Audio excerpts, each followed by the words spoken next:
चलो आज हम लोग 10th क्लास का एक इम्पोर्टेंट टॉपिक, एक इम्पोर्टेंट चैप्टर जिसका नाम है वास्तविक संख्याएं। क्या? वास्तविक संख्याएं। ये ऐसा चैप्टर है जिससे एग्जाम में 4 से 5-6 नंबर तक का सवाल पूछ लेता है। ठीक है, तो वास्तविक संख्याएं जिसको हम लोग बोलते हैं रियल नंबर्स। क्या बोलते हैं? रियल नंबर्स बोलते हैं। ठीक है, ये क्लास 10th का आज हम लोग रियल नंबर को बारे में जानेंगे। तो इसको जानने से पहले हम इसको कुछ इम्पोर्टेंट पॉइंट को जान लेते हैं।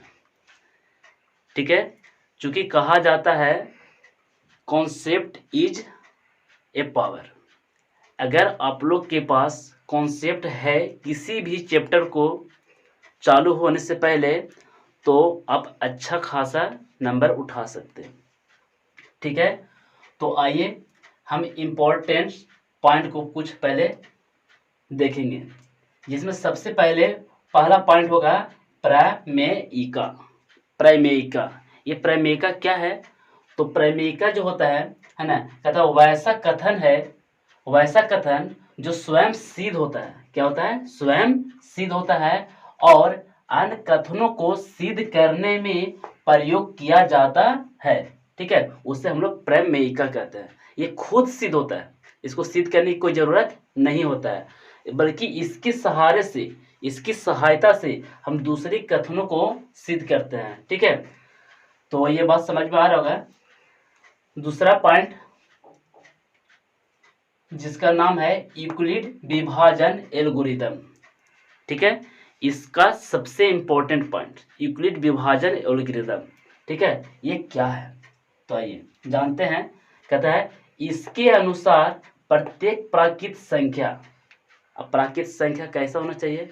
तो वैसा होना चाहिए जो धनात्मक हो। धनात्मक कहने का मतलब प्लस में। ठीक है, तो इसके अनुसार प्रत्येक प्राकृत संख्या, जिसको हम ए बोल देते हैं, ए को किसी अन्य प्राकृत संख्या यानी कि अन्य धनात्मक संख्या बी से इस प्रकार भागा दिया जाता है कि शेषफल आर प्राप्त होता है। शेषफल आर प्राप्त होता है। जैसे कि आप लोग जानते हैं कि किसी भी संख्या को, है ना, किसी संख्या में भागा दिया जाता है तो कुछ शेषफल जरूर बचता है, चाहे शून्य ही क्यों ना बचे, लेकिन बचता जरूर है। ठीक है, इतना बात समझ में आ रहा है। तो इसका एक शर्त है, जहां क्या होता है कि जीरो से बड़ा आर होता है, यानी कि शेषफल होता है। ठीक है, और इन सभी से बड़ा बी होता है। तो बात यहाँ पे समझ में नहीं आ रहा है ना, कि आर और बी क्या है। ठीक है, तो बता दे जानकारी के लिए करके, ठीक है, कि आर शेषफल को बोलते हैं और बी जो होता है जिससे हम भागा देते हैं, कहने का मतलब कि भाज्य को बोलेंगे। ठीक है, और ए जो होता है जिसमें भागा दिया जाता है, यानी कि भाज्य को बोलते हैं। ठीक है, और इसमें एक और आता है जिसको बोलते हैं हम लोग क्यू। क्या बोलते हैं? क्यू। तो क्यू जो है से हमको भागफल को शो करता है। ठीक है, कि कितना बार में लगाया गया है। ठीक है, जैसा कि आप लोग यहाँ पे देख सकते हैं। ठीक, तो यहाँ पे इस बात को समझना होगा कि जीरो से बड़ा या बराबर आर होना चाहिए। आर कहने का मतलब शेषफल होना चाहिए। ठीक है, और जीरो और आर यानी कि जीरो और शेषफल इस सभी से बड़ा बी को होना चाहिए। अधिकतर ये पॉइंट हमारा ऑब्जेक्टिव सवाल में आते रहता है। ठीक है, कि इसमें कौन कथन सही है, तो इस चीज को ध्यान में रखना होगा। ठीक है, कि हमारा ये कथन सही माना जाएगा। ठीक है, चलिए इतना तक समझ में आ रहा होगा। नेक्स्ट पॉइंट है जिसका तीसरा पॉइंट अंक गणित का आधारभूत प्रमेय। ये बहुत इंपॉर्टेंट, इस चैप्टर का सबसे इंपॉर्टेंट पॉइंट तीसरा है। ठीक है, अंक गणित का आधारभूत प्रमेय क्या होता है? तो कहता है कि किसी भी भाज्य संख्या का अभाज्य गुण संख्या, किसी भी भाज्य संख्या का अभाज्य संख्या के गुणनफल के रूप में व्यक्त किया जाता है। ठीक है, तो अंकगणित आधारभूत प्रमेय कहलाता है।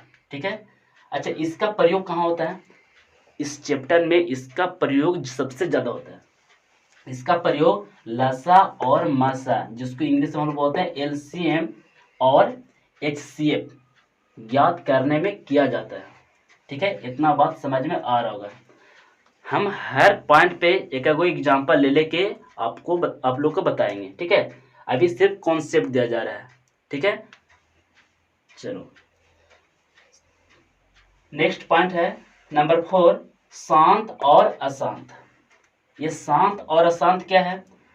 तो कहता है कि यदि परिमेय संख्या p/q में p/q, देखिए यहाँ पे क्या है, ये p/q, तो जब हम किसी चीज को भाग देते हैं, ठीक है, जैसा कि मान के चलिए कि यहाँ पे लिखा हुआ है 17/40, यानी कि ये क्या है, तो ये p/q के रूप में है।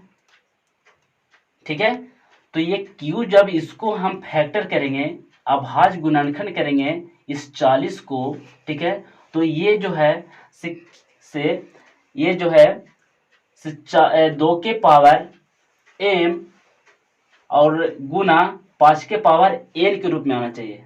जैसा कि कहने का मतलब हुआ जैसे 17 है, तो इसको तोड़ेंगे तो 8×5 = 40 टूटेगा, 8×5 = 40, यानी कि 8 किसका घनमूल है? घनमूल है तो 2 का है। तो इस तरह से हम यहाँ पे 2 के क्यूब और 5 के पावर कुछ नहीं था 1, तो किस फॉर्म में आया? तो 2 और 5 के फॉर्म में आया ना। तो ऐसा फॉर्म में जब रहेगा तब हम समझ जाएंगे कि क्या है ये, तो ये शांत कहलाएगा। ऐसा फॉर्म में जब रहेगा 2 के पावर कुछ और 5 के पावर कुछ रहेगा, तो हम समझ जाएंगे कि ऐसे परिमेय संख्या का दशमलव प्रसार शांत होगा। ठीक है, और ऐसा नहीं है कि मतलब कि मान के चलिए कि यहाँ पे जब 2 के साथ 3 आ गया या 7 आ गया, ठीक है, तो ऐसा जब भी 2 के साथ कुछ भी आ जाए सिर्फ 5 को छोड़ करके, तो वो अशांत माना जाएगा। ठीक है, चलिए यहाँ तक बात समझ में आ रहा होगा। अगर मान के चलिए कि ऐसा न आवे, इस रूप में आ जाए, ठीक है, ये 2 के पावर कुछ रहेगा या 5 के पावर कुछ रहेगा, जैसा कि फॉर एग्जांपल 2 के पावर मान के चलिए कि 5 है, तो क्या है ये भी शांत होगा। या मान के चलिए कि 5 के पावर 3 है, तो क्या है, तो ये भी शांत माना जाएगा। ठीक है, तो इतना तक बात समझ में आ रहा होगा। चलिए इसको मिटा देते हैं। नेक्स्ट पॉइंट है हमारा शांत और अशांत। उम्मीद है कि अच्छा तरीका से समझ में आ गया होगा। ठीक है, शांत और अशांत कब होगा, तो जब इस फॉर्म में होगा, 2 के पावर कुछ और 5 के पावर कुछ होगा। हम इसको मैंने इस पर एग्जांपल लेकर के पूरी तरह से क्लियर करेंगे। अभी हम लोग सिर्फ कॉन्सेप्ट को देख रहे हैं, बार बार बता रहे हैं कॉन्सेप्ट को देख रहे हैं। ठीक है, इस चीज को ध्यान में रखना होगा और चीजों को समझिए। सबसे पहले है, फिर नेक्स्ट पॉइंट है नंबर 5, पाई। पाई क्या है, तो पाई यह एक अपरिमेय संख्या है। पाई एक अपरिमेय संख्या है। ठीक है, और पाई किसी के साथ भी लग जाता है, पाई किसी के साथ भी लग जाता है तो वो अपरिमेय बना देता है। ठीक है, जैसा कि अपरिमेय के साथ कोई भी संख्या आ जाए तो वो अपरिमेय बना देता है। ठीक है, इतना तक समझ में आ रहा होगा। तो देखिए, पाई यह एक अपरिमेय संख्या है और पाई किसी भी रूप में हो, चाहे खड़ा हो चाहे बैठल हो। कहने का मतलब है कि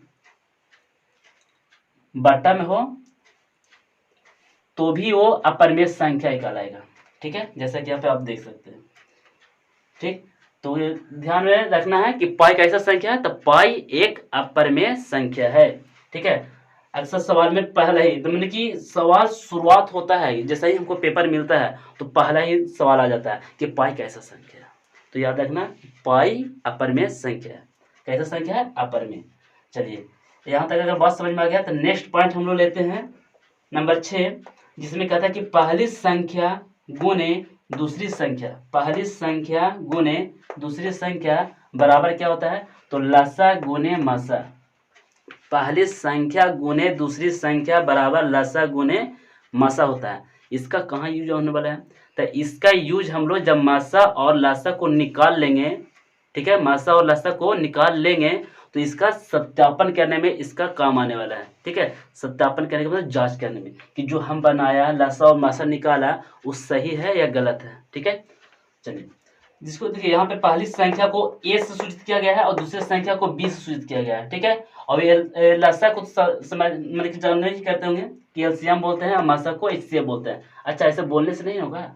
लासा को हम लोग लासा का पूरा नाम होता है लघुत्तम समापवर्तक और मासा का पूरा नाम होता है महत्तम समापवर्तक, ठीक है। लो कॉमन फैक्टर, सॉरी लो कॉमन मल्टीप्लाई और हाई कॉमन फैक्टर। चलिए यहाँ पे इस बात को फिर से सुन लीजिए कि पहली संख्या गुने दूसरी संख्या बराबर क्या होता है? लसा गुने मसा। इसका उपयोग कहाँ होगा? तो अभाज्य संख्या से जब हम लसा और मसा निकालेंगे, अभाज्य गुणनखंड द्वारा लसा और मसा निकालेंगे तो उसका सत्यापन करने में यानी कि जांच करने में होगा। क्लियर? इतना बात समझ में आ गया, उम्मीद है कि समझ में आ रहा होगा। नेक्स्ट पॉइंट हम लोग नंबर 7 में चलते हैं, ठीक है। नंबर 7 है जिसमें हम लोग कुछ इम्पोर्टेंट पॉइंट को लिए हैं जो कि अधिकतर सवाल में आता है और इसके सहारे हम प्रमेय और अप्रमेय संख्या को पहचानते हैं, ठीक है। जैसे देखिए √2, रूट के अंदर में जब 2 रहता है तो हम उसको कौन संख्या बोलते हैं? तो रूट के अंदर में 2, रूट के अंदर 3 और रूट के अंदर में 5 और रूट के अंदर में अगर 7 होता है तो वैसे संख्या अप्रमेय संख्या कहलाते हैं। सवाल आता है, पहला ही बार आएगा कि √2, √3, √5 या √7 कैसा संख्या है? तो याद रखिएगा कि अप्रमेय संख्या है। इसको सिद्ध करने के लिए आता है 2 मार्क्स में जरूर आता है, 2 नंबर का आता है सिद्ध करने के लिए, ठीक है। लेकिन हम इसमें इसको थोड़ा सा और डिटेल से बताने के लिए कुछ हम इसको वैल्यू को ले लिए हैं, ठीक है। जैसे कि √2 जो है इसका वैल्यू कितना होता है? कभी कभी माने कि हमको हल करने में जब हम लोग पढ़ेंगे क्षेत्रमिति तो उसमें वैल्यू आ जाता है, ठीक है। शिक्षक आप लोग जब भी ऑप्शन में रहेगा कि √3, √5 और √7 कैसा संख्या है तो अप्रमेय, और इसके ये तो है ही है अप्रमेय, इसके साथ में कोई भी संख्या प्लस से या माइनस से जुड़ा हुआ होता है। कैसे बोला कि इसके साथ में, इसके माने किसके? तो √3, रूट के अंदर में 5 या रूट के अंदर में 7, इन संख्याओं के साथ में अगर कोई भी संख्या प्लस से या माइनस से जुड़ा होता है, ठीक है, सेम संख्या के छोड़कर, तो वैसे संख्या भी अप्रमेय संख्या कहलाते हैं। याद रख लीजिएगा, 1 नंबर देखा जाएगा ऑब्जेक्टिव में, ठीक है। अच्छा, कुछ हम इम्पोर्टेंट बात को लिए, ठीक है। जैसे कि रूट अंदर 2 जो है, ठीक है, इसका कभी कभी वैल्यू को हम लोग के यूज करने में आ जाता है। कहाँ आता है? क्षेत्रमिति में, ठीक है। जब हम लोग गोला शंकु सब पढ़ेंगे ना तो उसमें कभी कभी इसका यूज करने के लिए आ जाता है। किसका? कि रूट अंदर 2 जो है इसका वैल्यू कितना होता है? तो देख लीजिए यहाँ पे है 1.41, दशमलव के बाद एक अंक के पढ़ा जाता है, ठीक है, 1.41, ठीक है। और √3 का वैल्यू कितना होता है? तो 1.73 और √5 का वैल्यू 2.23 और √7 का वैल्यू 2.64, मतलब कि दशमलव, इसको पढ़ेंगे पूरे, ठीक है। चलिए यहाँ तक बात समझ में आ रहा होगा। इस वैल्यू को माने कि 1, 2, 3, 4 वैल्यू को कम से कम याद रखें। अगर आप एक पढ़ने वाला स्टूडेंट हैं तो इतना वैल्यू को रखना पड़ेगा, ठीक है, बहुत काम आता है। चलिए, अगर इतना बात समझ में आ रहा है तो हम लोग नेक्स्ट पॉइंट 8 में आते हैं, ठीक है।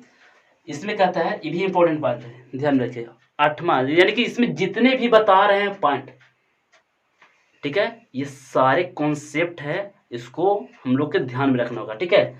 जिसमें 8वां पॉइंट कहता है कि एक न तो भाज्य संख्या है और न ही अभाज्य संख्या। एक न तो भाज्य संख्या है और न ही अभाज्य संख्या है। अब इस बात को समझिए कि भाज्य संख्या और अभाज्य संख्या क्या होता है, ठीक है। कहता है एक न तो भाज्य संख्या है, इसका मतलब कुछ ही ठीक है। कि देखिए भाज्य संख्या सबसे पहले जानिए कि भाज्य संख्या किसे कहते हैं। ठीक है, तो भाज्य संख्या जो कहते हैं, ठीक है, से वैसा संख्या को कहते हैं जो कम से कम अपने से तो कटवे करे और एक से और अपने आप से, एक और अपने आप से कटने के बाद भी किसी एक और अंक से कटे। कैसे बोले कि भाज्य संख्या उस संख्या को कहते हैं जो एक और अपने आप से विभाजित होने के बाद भी किसी एक और संख्या से कटना चाहिए। ठीक है, चलिए एग्जांपल लेके हम बताते हैं। जैसा कि 4,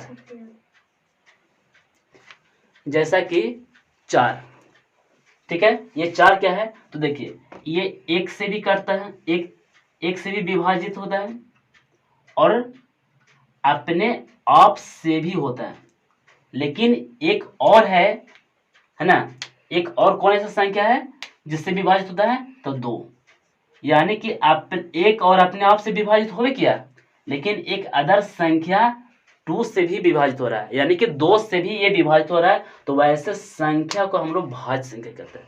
यानी कि एक और अपने आप से विभाजित होने के बाद किसी एक और अंक से विभाजित होना जरूरी है। ठीक है, तो भाज्य संख्या। ठीक है, जैसे एक और एग्जांपल ले लेते हैं। जैसा कि मान के चलिए 6, तो बताइए एक से भी करता है और अपने आप से भी, और एक और अदर अंक से भी करता है जिसका नाम है 3। देखिए ध्यान से। ठीक है, ठीक है, तो इन सारे संख्या को हम लोग भाज्य संख्या कहते हैं। तो यहाँ पर सुनिए फिर से ध्यान से, कहता है एक न तो भाज्य संख्या है और न ही अभाज्य संख्या।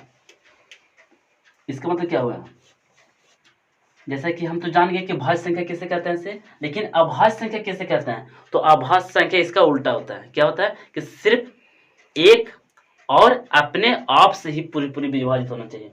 एक और अपने आप से जो संख्या पूरा विभाजित होता है उसे हम लोग अभाज्य संख्या कहते हैं। तो क्या कहता है कि एक न तो भाज्य संख्या है और न ही अभाज्य संख्या है। क्लियर।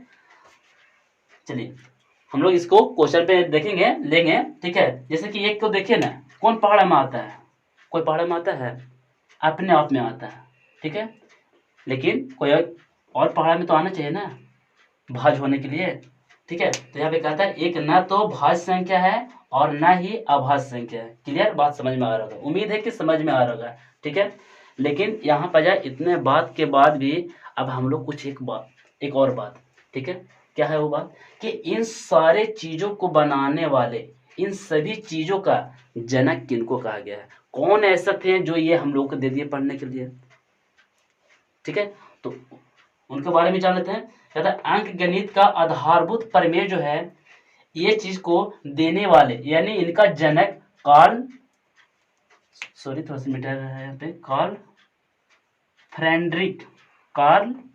फ्रेडरिक गॉस को कहा जाता है। किनको, कार्ल फ्रेडरिक गॉस को कहा जाता है। ठीक है, तो उम्मीद है कि इतना बातें समझ में आ रहा होगा, अब बाकी नहीं बोलेंगे हम। ठीक है, तो ये था कुछ इंपॉर्टेंट पॉइंट्स। ठीक है, जो कि ये हम लोगों का, इससे कम से कम अगर इतना आप ध्यान में रखते हैं, इतना ध्यान में रखते हैं तो आपको कम से कम 2 से 3 नंबर मिलेगा। ठीक है, और इस पर अगर सवाल करते हैं तो एक भी नहीं छूटेगा। ठीक है, हम इस बात को गारंटी देते हैं कि इतना अगर इस बात को ध्यान में आप रखते हैं, ठीक है, तो एक भी सवाल नहीं छूटेगा और पूरा का पूरा नंबर आप लेंगे। ठीक है, तो इन सभी कॉन्सेप्ट पे, इन सभी पॉइंट्स पे हम लोग क्वेश्चन को हल करेंगे और देखेंगे। ठीक है, अगर अच्छा लगा है तो आप नेक्स्ट वीडियो में इस पर उदाहरण हम लोग लेके देखेंगे, आप देख सकते हैं। ठीक है, आइएगा, फिर मिलेंगे हम लोग नेक्स्ट वीडियो में। ठीक।